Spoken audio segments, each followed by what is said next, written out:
Olá pessoal, tudo bem? Para esta semana nós temos a leitura da Bíblia do capítulo 3 ao 5 do livro de Esther.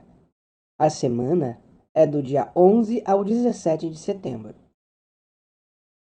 Vamos à leitura de Esther 3 ao 5, começando pelo capítulo 3. Algum tempo depois, o rei Assuero promoveu Amã, filho de Amedata, ou Agagita, e o engrandeceu colocando numa posição mais elevada do que a de todos os outros príncipes. E todos os servos do rei que estavam no portão do rei se curvavam e se prostravam diante de Amã, assim como o rei havia ordenado.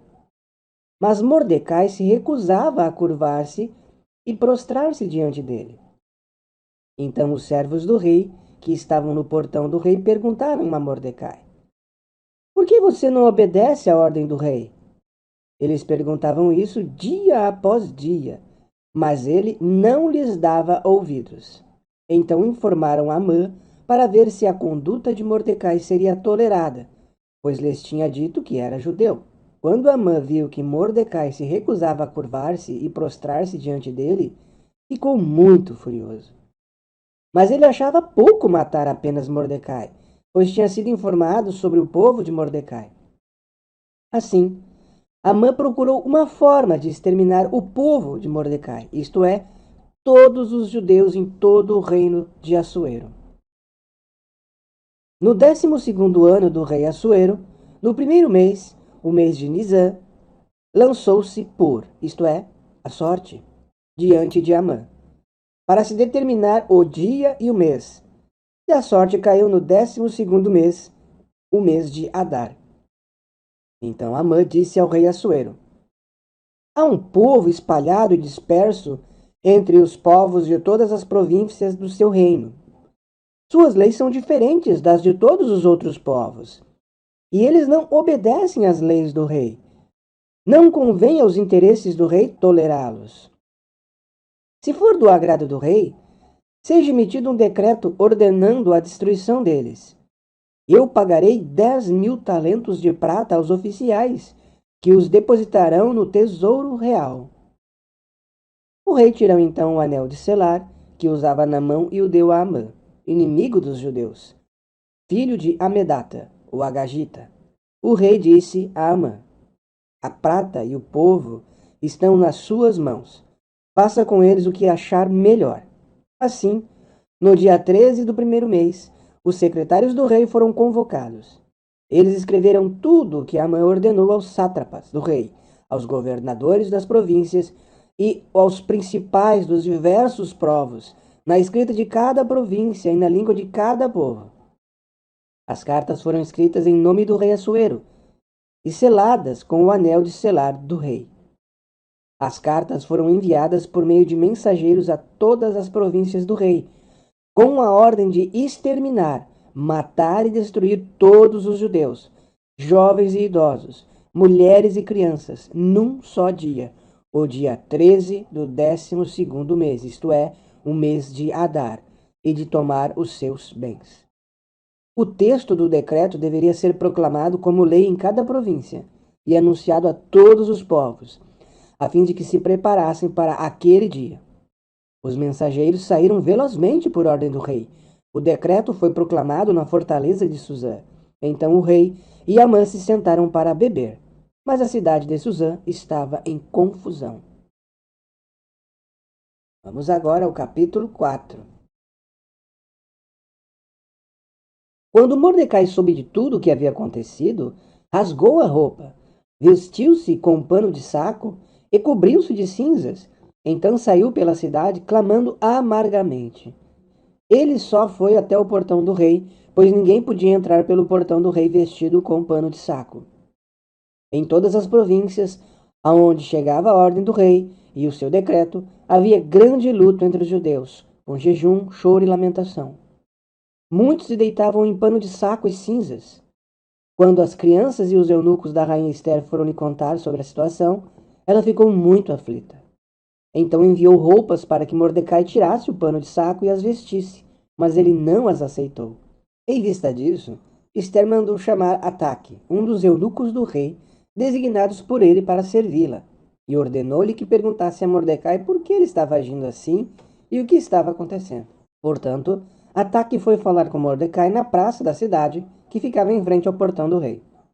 Mordecai lhe contou tudo o que tinha acontecido com ele e disse a quantia exata que Amã havia prometido pagar ao tesouro do rei para destruir os judeus. Entregou-lhe também uma cópia do decreto proclamado em Suzã, que determinava o extermínio deles. Ele devia mostrá-lo e explicá-lo a Esther, e dizer a ela que comparecesse perante o rei para implorar o favor dele e interceder pessoalmente pelo seu povo. Ataque voltou e contou a Esther o que Mordecai tinha dito. Esther mandou Ataque dar a seguinte resposta a Mordecai. Todos os servos do rei e o povo das províncias do rei sabem que se algum homem ou mulher se apresentar ao rei no pátio interno, sem ter sido convocado, há uma só lei que se aplica. A pessoa deve ser morta. Ela só continuará viva se o rei lhe estender o cetro de ouro. E já faz 30 dias que eu não sou convocado à presença do rei. Quando Mordecai foi informado do que Esther disse, ele mandou responder a Esther. Não pense que, só por estar na casa do rei, você terá mais chances de escapar do que todos os outros judeus. Se você ficar calada agora, o alívio e o livramento para os judeus virão de outra parte, mas você e os da casa de seu pai morrerão. E quem sabe se não foi para uma ocasião como essa que você se tornou rainha. Então Esther mandou responder a Mordecai. Vá, reúna todos os judeus que estão em Suzã e jejuem por mim. Não comam nem bebam nada durante 3 dias, dia e noite. E eu e as minhas criadas também jejuaremos. Eu me apresentarei ao rei, apesar de isso ser contra a lei. E se eu tiver de morrer, morrerei. Então Mordecai foi e cumpriu todas as instruções de Esther. Capítulo 5. No terceiro dia, Esther vestiu seus trajes reais, foi ao pátio interno da casa do rei e ficou esperando em frente à casa do rei. O rei estava na casa real, sentado no seu trono real de frente para a entrada. Assim que o rei viu a rainha Esther parada no pátio, ela achou favor aos seus olhos, de modo que o rei estendeu a Esther o cetro de ouro que tinha na mão. Esther então se aproximou e tocou a ponta do cetro. O rei lhe perguntou: O que houve, rainha Esther? Qual é a sua solicitação? Até a metade do meu reino eu lhe darei. Esther respondeu: Se for do agrado do rei, que o rei venha hoje com Amã ao banquete que lhe preparei. Então o rei disse: Digam a Amã que venha depressa, conforme Esther pediu. De modo que o rei e Amã foram ao banquete preparado por Esther. E quando bebiam o vinho, o rei disse a Esther: Qual é o seu pedido? Ele será concedido. Qual é a sua solicitação? Até a metade do meu reino lhe darei. Esther respondeu: Este é o meu pedido e a minha solicitação. Se eu achei favor aos olhos do rei, e se for do agrado do rei, conceder o meu pedido e atender a minha solicitação, então que o rei venha com Amã ao banquete que lhe darei amanhã, e amanhã responderei à pergunta do rei. Naquele dia, Amã saiu de lá contente e com o coração alegre. Mas quando viu Mordecai no pátio do rei e notou que ele não se levantou nem tremeu diante dele, Amã ficou muito furioso com Mordecai. No entanto, Amã se controlou e foi para casa. Então mandou chamar seus amigos e Zeres, sua esposa.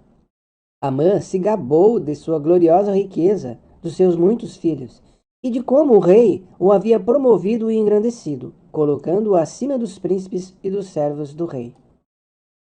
Amã acrescentou: Além disso, a rainha Esther convidou somente a mim para acompanhar o rei ao banquete que ela havia preparado.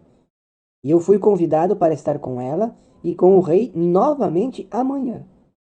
Mas nada disso me satisfaz enquanto eu continuar vendo Mordecai, o judeu, sentado no portão do rei.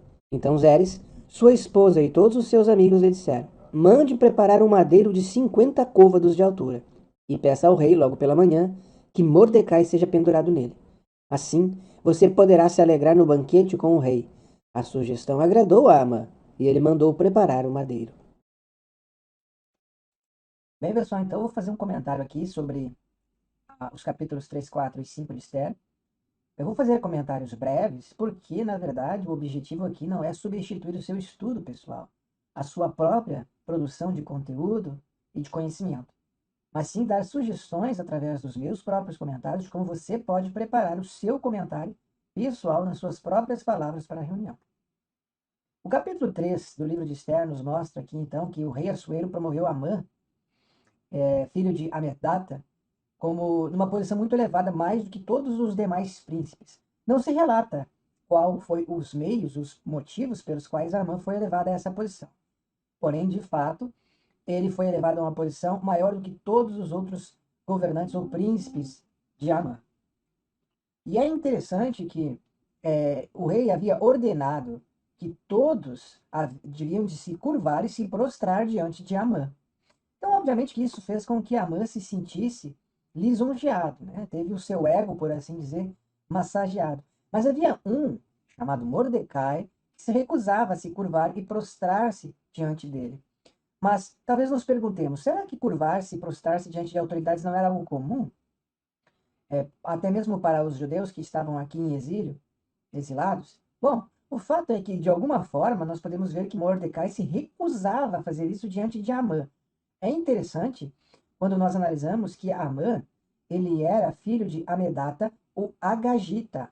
Agagita é um termo que se compreende ser descrito com relação aos descendentes de Agag, ou seja, portanto, ele era um amalequita. Esse Agagita, que vem de Agag, pode apontar para o fato de que o Amedata, que era pai de Amã, era um descendente do rei Agag, aquele que anteriormente, lá no livro de Samuel, 1 Samuel capítulo 15, havia sido poupado por Saul, mas que Jeová havia sido mandado exterminar todos os amalequitas, e que teve, portanto, mais tarde, Samuel como repreendendo Saul, dizendo que ele não havia obedecido à ordem de Jeová, poupando Agag. Então Samuel matou e exterminou Agag definitivamente, fazendo aquilo que Saul não havia feito em desobediência, sim, a Jeová. Então, se nós pararmos para pensar que a Amedata, o pai de Amã e Amã eram descendentes de Agag, provavelmente havia esse conhecimento por parte de Mordecai dessa ascendência e dessa rivalidade entre eles. Portanto, eles entendiam que não haveria como conciliar a ação de Mordecai de se curvar ou se prostrar diante daquele que era considerado um grande inimigo perante Jeová. E também, mais tarde, nós vamos ver que talvez o conhecimento de que Mordecai era judeu, talvez de fato fez com que Amã nutrisse ainda mais ódio por Mordecai, por lembrar-se de que esse judeu, ele era então também um dos descendentes daqueles que lá no passado tinham se tornado os exterminadores do seu antepassado, ou seja, Agag. Era uma forma que Amã tinha aqui de não somente acabar com aquele homem que se recusava a se prostrar ou de se curvar diante dele, mas também de vingar o sangue do seu antepassado. Essa é uma possibilidade bem plausível que alguns estudiosos colocam como algo a ser analisado, a ser pensado. Nos diz, portanto, que houve um questionamento, por que Mordecai ele não cedia a essa exigência do rei, né, se prostrando diante de Amã, mas ele se recusava a dar ouvidos, ou seja, ele não informava os motivos. Porém, nos mostram que eles informaram Amã para ver até que ponto Amã seria tolerante com a atitude de Mordecai. No entanto, nos parece que, conforme nós vamos ver, Amã não gostou nem um pouco dessa atitude. Então, ele ficou, na verdade, furioso pelo que se diz aqui no texto. Conforme nós vimos, Amã, ele não teve uma atitude de tolerância. Muito pelo contrário, se diz que ele ficou furioso. E ele provavelmente via nas ações de Mordecai um precedente que poderia ser utilizado por outras pessoas para começar a também não agir mais nesse sentido de se ajoelhar ou se prostrar diante de Amã. Isso poderia ser uma atitude desafiadora que passaria a ser realizada ou ser copiada por outras pessoas, fragilizando assim a posição de Amã, algo que com certeza ele não queria. Então ele não desejava que aquela atitude de Mordecai se tornasse um precedente a ser copiada por outras pessoas.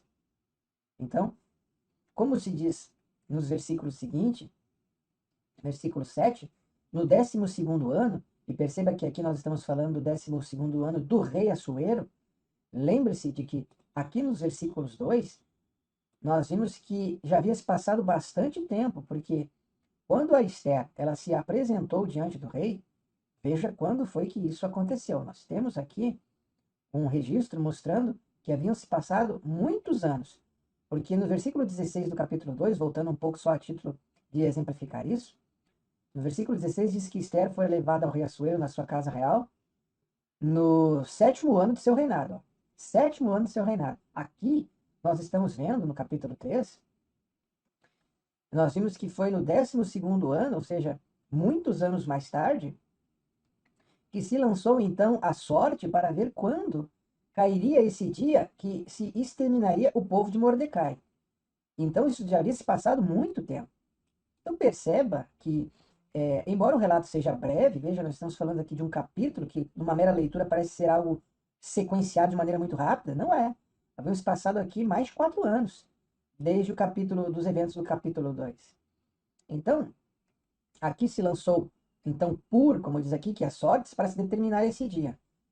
Então, nós vimos que Amã induziu o rei no seu discurso num espírito de intolerância, falando que havia um povo que tinha leis diferentes e que não seria interessante para o rei permitir que esses povos que tinham, esse povo que tinham leis e comportamentos diferentes fossem tolerados dentro do seu reino. Aqui diz que não convém aos interesses do rei tolerá-los. Então, veja que, novamente aqui, o próprio Amã diz que estaria disposto a pagar ou patrocinar, né, a prata aos oficiais que o depositariam no Tesouro Real para que fosse realizado, então, o extermínio desse povo. A quantidade aqui é bastante grande. Se for fazer uma soma aqui, seria um valor estratosférico. Agora, entenda o seguinte, nós vemos aqui mais uma vez essa atitude de Amã, de intolerância para com Mordecai, pelo fato de que ele era judeu, e já temos em mente quais os possíveis motivos pelos quais ele então teve esse grande ódio, ele nutria esse grande ódio por Mordecai. Mordecai já havia dito que era judeu, no versículo 4 nos diz isso. Então, além de haver essa atitude, essa ação de aparente insubmissão da parte de Mordecai para com Amã, havia também a possibilidade desse ódio por conta, como já falei, do extermínio dos seus antepassados. E nós vimos aqui que o rei não parece ter feito muito caso de quem seria esse povo. E qual era o povo com essa cultura diferente que a mãe estava dizendo aqui que deveria ser exterminado ou não tolerado dentro do seu reino. Nós vemos aqui o rei, que embora tivesse poder de decisão, parecia se colocar mais como um joguete na mão de seus oficiais ou daqueles conselheiros que o rodeavam, não pensando novamente nas implicações das das sugestões e dos resultados das sugestões que esses oficiais colocavam diante de si. Nota que o rei tirou então o anel de selar, que ele possuía na mão, e deu a Amã, e disse que esse povo estava à disposição dele para fazer o que ele achasse melhor. E isso realmente demonstra como isso fica, na verdade, para nós como um lembrete de como aquelas pessoas que estão em uma posição de responsabilidade devem supervisionar com cuidado aqueles que estão sob sua tutela e orientação no que diz respeito a tomadas de decisões. Muitas vezes você, que está dentro da congregação como um servo ministerial ou ancião, seja a função que você tem, é importante que, ao passo que sim, você delegue a outros funções específicas para que se tome decisões, e isso não se limita aqui a ações dentro da congregação, mas também para a vida pessoal, a ser aplicada seja no emprego ou na família, como pai de família ou como a esposa, enfim, que mesmo que você delegue e tenha de confiar certamente nos seus delegados, aquele em quem você confia funções, é importante que você tenha noção de detalhes específicos e da forma como essas pessoas vão agir. Porque quando você endossa algo sem saber as implicações disso, daquela decisão, ou daquela sugestão que está sendo colocada diante de você, toda consequência subsequente das ações tomadas por seu delegado, ou aquele que está debaixo de sua tutela, cairão sobre você também. E é o caso que aconteceu com o rei aqui. O rei nem sabia quem era esse povo, e parece não ter feito questão de saber. simplesmente confiou cegamente em Amã, e então ficou estabelecido que no dia 3 do primeiro mês aconteceria então esse extermínio, que é o dia que hoje, até hoje, os judeus, posteriormente ficou conhecido como a festividade de Purim, e até hoje os judeus comemoram como dessa libertação do extermínio do povo judeu. É uma festividade que até hoje ela é lembrada dentro do judaísmo e que teve então a sua origem aqui nesses eventos relacionados a Mordecai e Esther. Então se diz que novamente esse decreto sob a orientação de Amã foi efetivado pelo rei Xerxes, pelo rei Assuero, e foi enviado aos governadores das províncias dos diversos povos daquela região debaixo de seu império e seladas com o anel de selar do próprio rei que ele havia sido concedeu para Amã. O que ficou decretado por meio desse edital, por assim dizer, é que o povo deveria se organizar, os povos de todas as suas regiões debaixo de seus domínios deveriam de se organizar para que no dia 13 do 12º mês, que é o mês de Adar, deveria de se exterminar, matar e destruir todos os judeus, sejam eles jovens, idosos, mulheres, crianças, naquele dia deveria de se exterminar os judeus daquela região e tomar os seus despojos. Obviamente que aqui esses despojos eles viriam para as mãos de Amã. Então veja que também pode ser o caso de que Amã tinha aqui um desejo egoísta também por detrás do objetivo de exterminar os judeus. Então são vários motivos. Uma porque Mordecai se recusava, como diz aqui, a curvar-se e prostrar diante de Amã. Motivos esses que nós podemos pensar ser por conta dessa inimizade religiosa, né? Ou por conta dessa inimizade que havia entre os seus antepassados e os antepassados de Mordecai.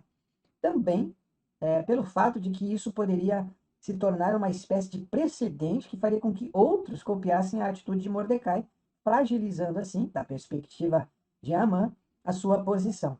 Também pelo fato de que haveria a possibilidade da tomada dos bens desses judeus, a fim de patrocinar os interesses de Amã e também angariar o favor do rei Xerxes, né, ou Assuero, pelo depósito no tesouro real, como diz aqui, desses bens que seriam então saqueados ou tomados como despojos dos judeus. Então o rei fez esse decreto, que foi enviado a todas as províncias, e é interessante que, mesmo ciente do que significaria o cumprimento desse decreto, que era, como nós já devemos nos lembrar, não tinha como mudar ou alterar, ou seja, aquilo que havia sido colocado no decreto não poderia ser revogado nem pelo próprio rei, ele simplesmente, o rei e Amã, se sentaram para beber. Ou seja, não houve da parte do rei nenhuma preocupação em ter melhores detalhes ou informações do que estava em andamento. Mas a cidade de Suzã era diferente. Ela estava em confusão. Eles não compreenderam os motivos daquele decreto. Provavelmente porque não viam os judeus como uma ameaça, como aqueles povos eram uma ameaça.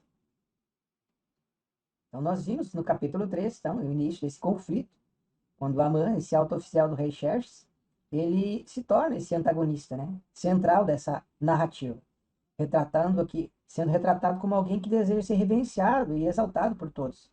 Ofendido porque Mordecai, né, não se curva diante dele, não tem uma atitude parecida com as demais.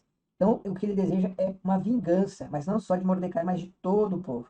E acaba convencendo o rei sobre a emissão desse decreto, vendo mais tarde esse dia até mesmo a se tornar um lembrete a esse dia de livramento que nós vamos ver, a festividade e a observância de Purim. Então, o plano de Amã é colocado em movimento nessa ocasião.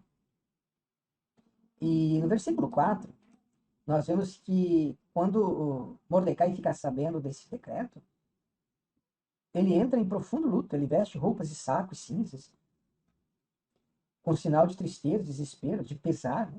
E é interessante, pelo que nós observamos nos versículos do capítulo 4, que ele só foi até o portão do rei, porque ele sabia que ninguém podia entrar por esse portão vestido com aquelas roupas, né? e provavelmente com o objetivo de ter acesso ao rei. Mas ele não teve essa oportunidade. Então ele apela, né? Ele apela a Esther, depois que Esther fica sabendo do choro e da lamentação de Mordecai.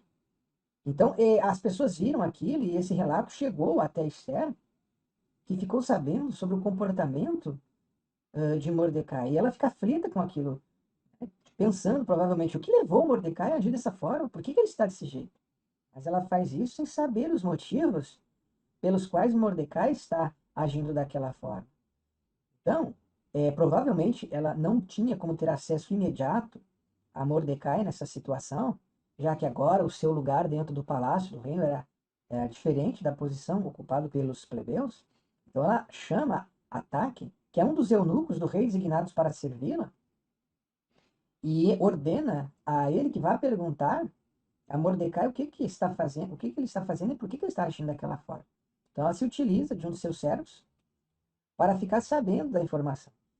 Então após ficar sabendo por meio do seu servo Ataque do que é que estava acontecendo, Mordecai conta tudo o que havia sido tramado contra eles e a quantidade exata que a mãe tinha prometido a pagar ao tesouro do rei para exterminar os judeus.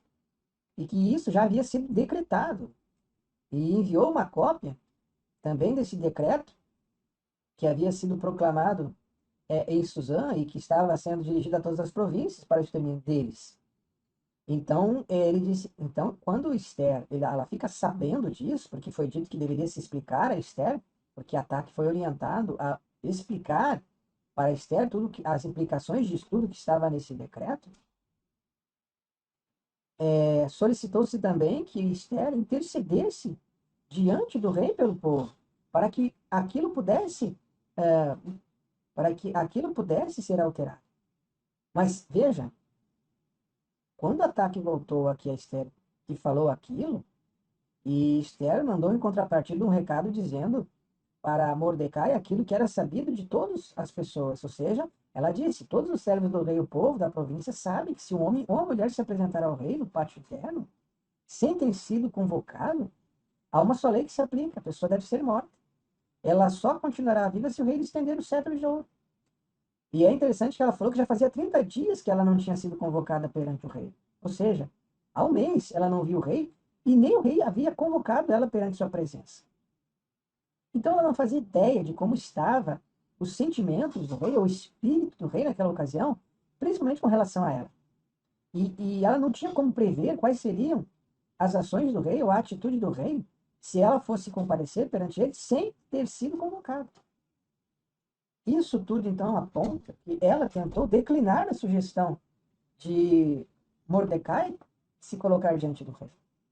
É interessante que se nós nos colocarmos na posição de Esther, nós temos de parar para pensar que nos capítulos anteriores nós lemos que quando a esposa rainha de Assuero, Vasti, ela agiu de uma forma precipitada e de uma forma ofensiva ao rei, não demorou muito para que o rei, através das sugestões de seus conselheiros, a tirasse da posição de rainha e a substituísse por outra pessoa, no caso aqui a própria Esther.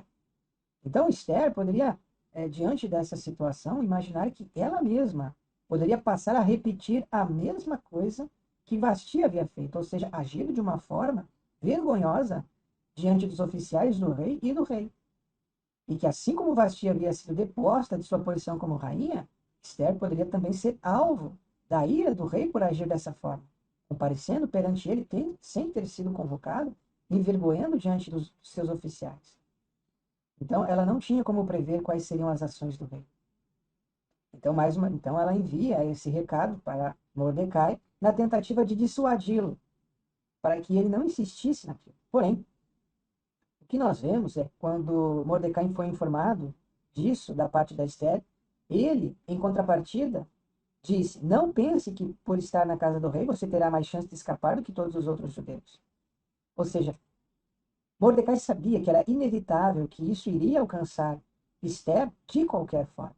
Inclusive disse mais: se você ficar calado agora, o alívio e o livramento para os judeus virão de outra parte.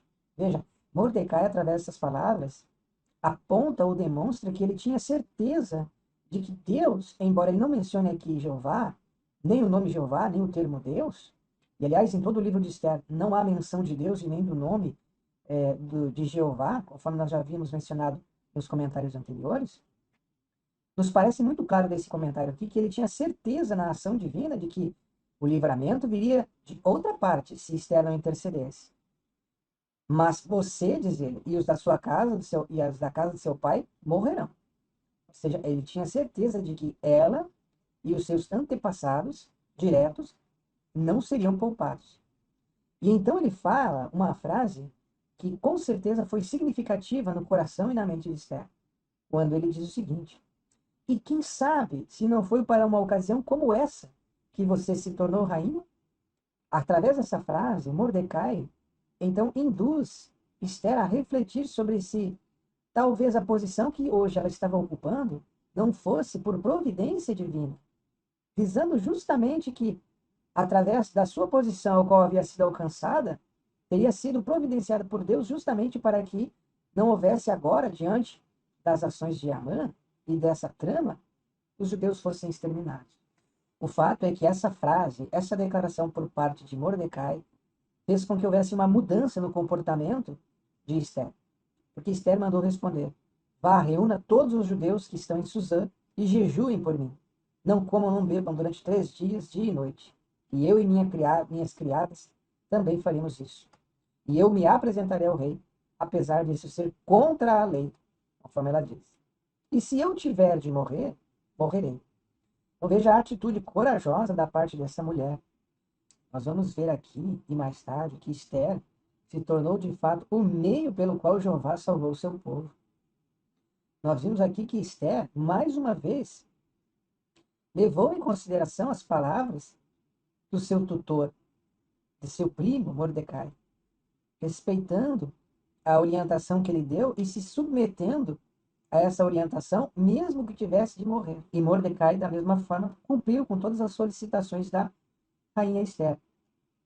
Então, iniciando esse processo de jejum, que havia sido solicitado a todos eles, todos os judeus que estavam em Suzã, assim como ela e suas criadas. Note que não se fala aqui de uma oração junto com esse jejum, mas provavelmente isso estava envolvido nessa ocasião. Então, nós vimos no capítulo 4 que Mordecai, sabendo do decreto de Amã, entra nesse desespero e pede ajuda, então, da rainha Esther, que é também uma judia, para que ela possa interceder a favor do povo perante o rei. Nós vimos que Esther inicialmente fica relutante, tenta dissuadir Mordecai dessa sugestão, dessa orientação, tenta escapar dessa sugestão fornecida por Mordecai, ciente de que aquilo era contra a lei que poderia resultar em sua morte. Mas depois de ouvir aquela frase impactante de Mordecai, de que talvez ela alcançou essa posição régia justamente com essa finalidade, sob provavelmente a orientação de Deus, ela deveria de repensar a sua atitude ou o seu medo, sabendo de que se ela não fizesse isso, se ela não tivesse coragem de interceder pelo seu povo, a salvação viria de outro local, mas de que ela e sua ascendência não sairiam impune. E de qualquer forma, as palavras de Mordecai tocaram no coração de Esther, de modo que ela estava disposta então a agir segundo a orientação de seu tutor, mesmo que isso pudesse incorrer em sua morte. No capítulo 5, nós vimos que depois de Esther então se vestir de seus trajes reais, ela foi então até o pátio interno da casa do rei, do palácio, e ficou ali esperando, a fim de que pudesse ser observada pelo rei. E assim que o rei viu Esther parada no pátio, a Bíblia diz que ela achou favor aos seus olhos, de modo que ele estendeu o cetro de ouro em direção a Esther. E ainda mais, não somente o rei lhe estende o cetro de ouro, mostrando assim que ele favoreceu Esther, mas também lhe perguntou: qual é a sua solicitação, Esther? Até metade do meu reino eu lhe darei, se você me pedir. Então, veja que é interessante aqui, novamente, as ações de Deus guiando os eventos, a fim de que Esther ela fosse poupada aqui diante do rei por ousar se achegar a ele sem ter sido convocado. Podemos imaginar aqui que o rei, talvez também, já havia pensado no que acontecera antes com Vasti, quando Vasti teve uma atitude ousada diante do rei, e o rei acabou, sob a influência dos seus conselheiros, numa ação precipitada, não meditada, de agir contra Vasti. Talvez ele não quisesse repetir o mesmo caso, talvez ele não quisesse repetir aqui a mesma situação, o mesmo erro, ou seja, de tomar uma ação precipitada e acabar tendo que, sob os conselhos de seus associados, tirar Esther de sua posição ou destronar Esther de sua posição e substituí-la novamente, já que ele a amava muito. Então, o que ocorreu foi que ele estendeu o seu cetro de ouro e concedeu a Esther se aproximar. O pedido de Esther mostra que, ao invés de reino, ela não estava interessada nisso, mas sim estava interessada em apenas convidar o rei e Amã a estar presente em um banquete que ela estava oferecendo. E o rei aceitou prontamente, assim, mandando chamar Amã.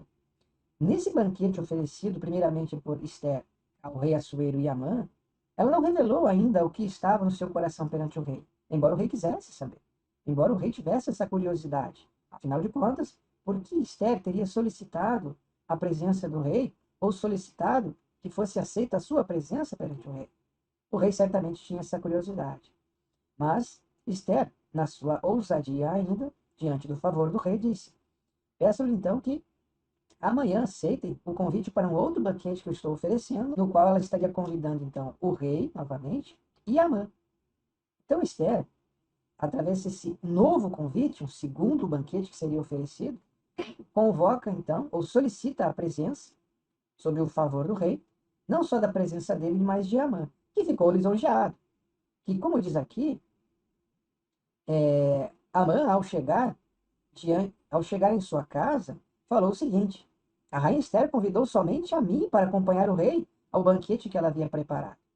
E eu fui convidado para estar com ela e com o rei novamente amanhã. Aquilo que ele tanto queria, que era a glorificação de si mesmo, o massageamento de seu ego, por assim dizer, aquela pompa, era o que aparentemente Esther estava promovendo. E percebemos aqui que, mesmo que tudo isso aparentemente diante dele estivesse acontecendo, segundo a sua visão, a sua perspectiva, tudo estava indo bem, ele estava numa ascensão rápida, nós vemos que isso não era o suficiente para ele. Que quando se mostra aqui no versículo 9, que ao sair da presença do rei e da rainha Esther, após esse convite, com o coração alegre, se diz que ele passou por Mordecai no portão do rei, e novamente por Mordecai não ter se tremido diante dele, ou se ajoelhado, ou se prostrado diante dele, ele ficou furioso. Novamente, ele não tinha esse espírito de tolerância para com a atitude de Mordecai. Mas ele, naquele momento, se controlou e seguiu para casa. Mas ele disse mais tarde em casa, diante de seus familiares e de sua esposa Ceres, que nada daquelas coisas que estavam acontecendo, da alta posição que ele estava ocupando, que ele tinha sido colocado pelo rei Assuero, e nem do fato de que estava sendo convidado de forma exclusiva a um banquete no castelo pela rainha Esther e o rei Assuero, nada disso fazia sentido se, como ele disse aqui, nada disso me satisfaz enquanto eu continuar vendo Mordecai, o judeu, sentado no portão do rei. Então nós vemos que a atitude de Amã não era só de que ele queria pompa e glorificação, uma alta posição e ser bajulado pelos outros. Mas ele queria também a destruição de outros que estavam abaixo dele, como Mordecai. Então nós vemos que ele tinha um ódio de Mordecai por ele ser judeu, porque ele diz, vendo Mordecai, o judeu, sentado no portão do rei. Então, ao passo que ele queria a elevação de si mesmo, ele queria também a desqualificação daquele que estava abaixo dele. Então nós vemos aqui uma atitude extremamente egoísta, de alguém que queria o bem para si e o mal para os outros. E interessante é que mesmo diante de todo esse crescimento aparente que ele estava tendo, tanto a sua esposa quanto seus amigos lhe induziram a pedir algo ainda mais aterrador para o rei Xerxes, dizendo o seguinte, que pedisse ao rei que se preparasse um madeiro de 50 côvados, que nós entendemos aqui ser uma medida que daria 22 metros de altura, e o que o rei permitisse que naquela manhã daquele dia, Mordecai fosse pendurado naquele madeiro. E Ao analisarmos a atitude do rei já nas ações anteriores, de muitas vezes ceder às solicitações de seus oficiais sem ao menos se dar conta do que estava envolvido, de a quem se estava colocando ali sobre o risco ou sob punição das implicações de suas decisões, era muito provável que o rei cederia a essas solicitações e pedidos, tendo uma confiança excessiva, sem ter maiores informações por parte de seus oficiais. Então, a vida de Mordecai provavelmente estava aqui prestes a acabar se não houvesse de fato uma intervenção, conforme nós vamos ver mais para frente nas leituras futuras. Então, nós vimos que havia de fato uma atitude de ódio, não somente por parte de Amã com relação aos judeus, com relação a Mordecai, mas também de Zeres, sua esposa, e de todos os seus amigos. Havia, portanto, aqui uma conspiração clara de genocídio contra a raça judia, contra Mordecai e contra os demais judeus. Nos parece aqui que tanto Amã quanto seus amigos e sua esposa Zeres estavam vendo uma forma de vindicar, por assim dizer, seus antepassados, ou o antepassado de Amã, lá dos tempos anteriores, o rei Agag, ou os Amalequitas. Lembrando-nos novamente de que nos diz que Amã era filho de Amedata, ou Agagita, ou um termo aplicado aos descendentes de Agag. Então, disso nós podemos inferir, né, por meio de através de uma interpretação possível, que realmente aqui havia essa vontade de fazer vingança aos seus antepassados, exterminando os descendentes daqueles que lá anteriormente haviam matado um dos antepassados de Amã. Então, essas são algumas informações que podemos extrair, alguns comentários que podemos extrair dessa passagem aqui do capítulo 5, onde Esther, então, arrisca a sua vida apresentando-se diante do rei, e o rei mostra o seu favor, concedendo-lhe, então, a oportunidade de se achegar para saber o que estava no coração de Esther. E Esther convidando, então, o rei Assuero e Amã para 2 banquetes, nos quais, no segundo dia, nesse segundo banquete, revelaria seu pedido. Então, aqui nós vemos essa tensão se acumulando e deixando diante de nós essa curiosidade do que acontecerá. E também expondo Amã como numa situação confortável, numa atitude egoísta e sem misericórdia com aqueles que já estavam abaixo dele na hierarquia, mostrando que ele queria não somente o bem para si, mas o mal para aqueles que já estavam abaixo dele, num espírito de intolerância e numa atitude vingativa. Então, esses são alguns pontos que eu quis destacar aqui, que podem nortear também a sua própria interpretação e sua própria conclusão da leitura, da onde você poderá extrair exemplos práticos, algumas aplicações práticas para seu dia a dia. Como, por exemplo, quero destacar aqui alguns, a coragem em defesa dos oprimidos. É muito importante que nós tenhamos sempre em mente que, assim como Esther demonstrou essa coragem de se colocar na defesa dos fracos e dos oprimidos, até mesmo colocando em risco a sua própria vida e segurança, nós também muitas vezes teremos de agir assim, e defender os direitos dos oprimidos, dos injustiçados, como acontece, por exemplo, atualmente na Rússia com os nossos irmãos, onde muitas vezes outras testemunhas de Jeová se posicionam nos tribunais, ou escrevendo até mesmo cartas, como já fora feito no passado por todas as testemunhas de Jeová, solicitando que se pare com as atitudes de opressão, de injustiça praticada contra os nossos irmãos. Então, querendo ou não, é uma atitude que implica em riscos para nós. Outra coisa também que fica bem clara nessas passagens é uma liderança silenciosa e uma atitude de sabedoria. Por exemplo, Esther não revela os seus planos de imediato. Antes, ela age com estratégia e paciência.